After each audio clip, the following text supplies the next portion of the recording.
میرے پیارے بھائیوں، دوستوں، بزرگوں، امت محمدیہ ساری امتوں سے افضل امت ہے۔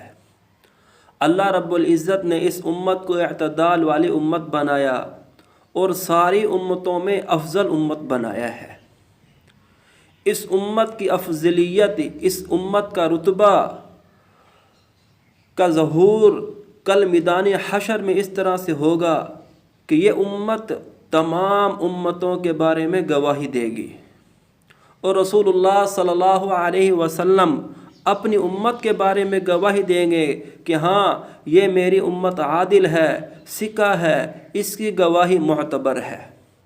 تو میرے پیارے بھائی، کل حشر کے میدان میں دوسری امتوں کے مقابلے میں اس امت کی گواہی پر دوسری امتوں کے فیصلے ہوں گے۔ بخاری شریف کی حدیث ہے، اور دوسری کتب احادیث میں بھی یہ حدیث موجود ہے کہ قیامت کا دن ہوگا، اللہ تعالیٰ پیغمبروں کو اور ان کے امتوں کو فیصلے کے لیے اپنی عدالت میں طلب فرمائیں گے۔ مثلا اللہ تعالیٰ نوح علیہ السلام کے بارے میں فرشتوں سے فرمائیں گے کہ آواز دو کہ نوح علیہ السلام اور ان کی قوم اللہ تعالیٰ کی سچی عدالت میں آ جائے۔ تو نوح علیہ السلام حاضر ہو جائیں گے اور ان کی قوم بھی حاضر ہو جائے گی۔ اللہ تعالیٰ نوح علیہ السلام سے سوال کریں گے، هل بلغت قومک، هل بلغت قومک، کہ میں نے تجھے نبی بنا کر بھیجا تھا، کیا تو نے تبلیغ کی؟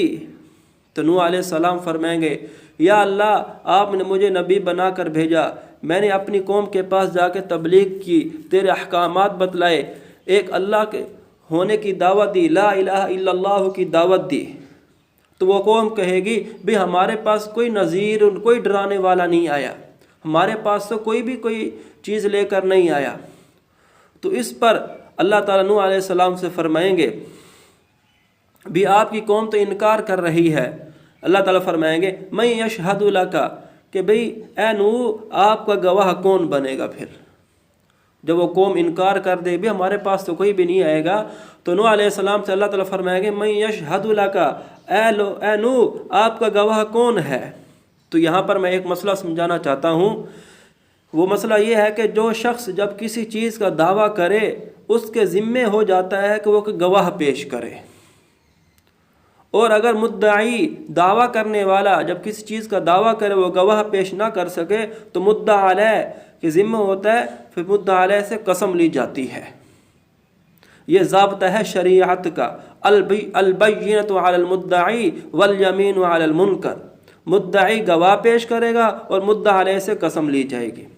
تو جب رب تعالیٰ اللہ رب العزت فرمائیں گے من یشہد لک، تو آپ کی گواہی کون دے گا؟ تو نوح علیہ السلام فرمائیں گے محمد و امتہ، تو کیا کہیں گے؟ محمد و امتہ، میری گواہ محمد صلی اللہ علیہ وسلم اور اس کی امت ہے۔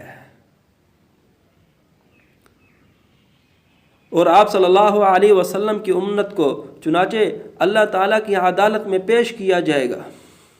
تو اللہ رب العزت اس امت سے، حضور صلی اللہ علیہ وسلم کی امت سے سوال کریں گے کہ نوح علیہ السلام یہ دعویٰ کرتے ہیں کہ میں نے تبلیغ کی مگر ان کی قوم انکار کرتی ہے کہ ہمارے پاس کوئی نہیں آیا۔ تو یہ امت حضور صلی اللہ علیہ وسلم کی امت کہے گی کہ ہاں ہم گواہ بنتے ہیں۔ تو نوح علیہ السلام کی امت اس وقت کہے گی بھئی ہم تو ان کی گواہی کو معتبر ہی نہیں مانتے، یہ تو ہمارے کئی سال بعد، ہزاروں سال بعد آئے ہیں، تو ہم ان کی گواہی کو کیسے قبول کر لیں؟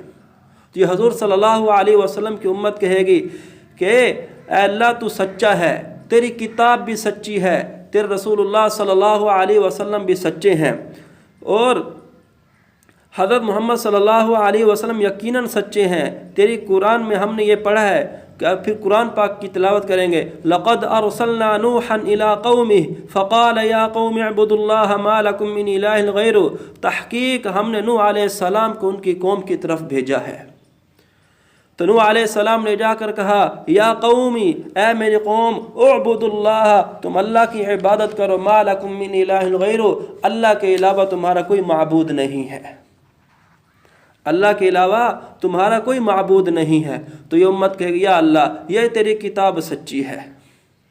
تو اس پہ آگے آپ صلی اللہ علیہ وسلم نے فرمایا بلغ نوح قومہ، نوح علیہ السلام نے اپنی قوم کو کیا کی تھی؟ تبلیغ کی تھی۔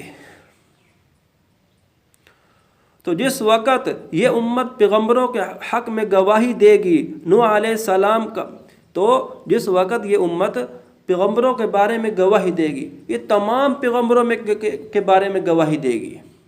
یہ تو میں نے ایک نوح علیہ السلام کا نام لیا کیونکہ یہ حدیث پاک میں موجود ہے، صراحتاً موجود تھا، ورنہ یہ جتنے بھی پیغمبر آئے ہر پیغمبر کے بارے میں یہ امت، یہ حضور صلی اللہ علیہ وسلم کی امت کیا دے گی؟ گواہی دے گی۔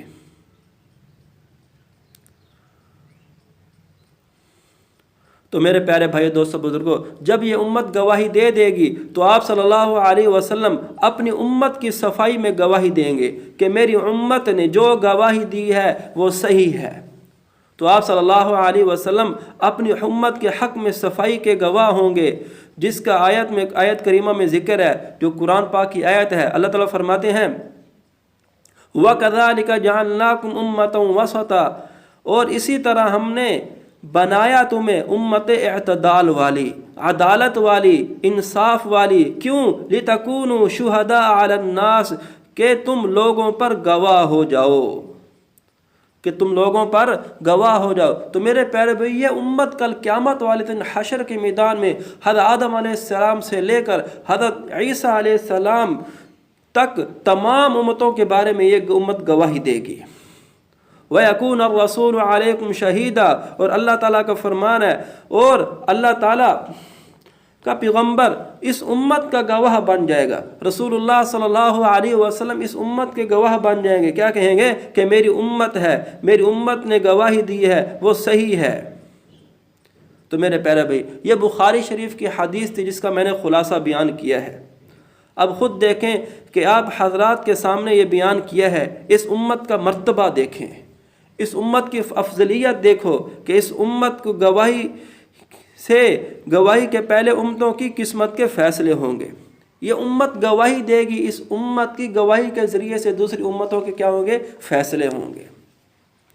بلا شبہ میرے پیارے بھائی، اس امت کا بڑا رتبہ ہے، اس امت کی بڑی فضیلت ہے، جس کا میدان حشر میں تمام اولین و آخرین کے سامنے ظہور ہوگا، اس کا مرتبہ اور اس کی افضلیت۔ یہ امت خیر الامم ہے، اس کو افضل الانبیاء کی امت ہونے کا شرف حاصل ہے۔ اس کو سب کتابوں میں افضل کتاب عطا فرمائی قرآن کریم، جو اللہ کی کتاب ہی نہیں، صرف اللہ کی کتاب ہی نہیں، یہ اللہ کا کلام بھی ہے۔ آج دیکھو چھوٹے چھوٹے بچوں کے سینوں کے اندر محفوظ ہے، بڑے چھوٹے اس قرآن پاک کا ورد کرتے ہیں۔ تو میرے پیارے بھائیو، اس امت کی بڑی فضیلت ہے۔ یہ امت کل قیامت والے دن نبیوں کی گواہ بنے گی، دوسری امتوں کے خلاف یہ گواہی دے گی، اور ہماری گواہی دینے والے حضور صلی اللہ علیہ وسلم ہوں گے۔ یہ اللہ رب العزت نے اس امت کو افضلیت بخشی۔ اللہ پاک سے دعا ہے، اللہ پاک مجھے اور آپ کو عمل کرنے کی توفیق عطا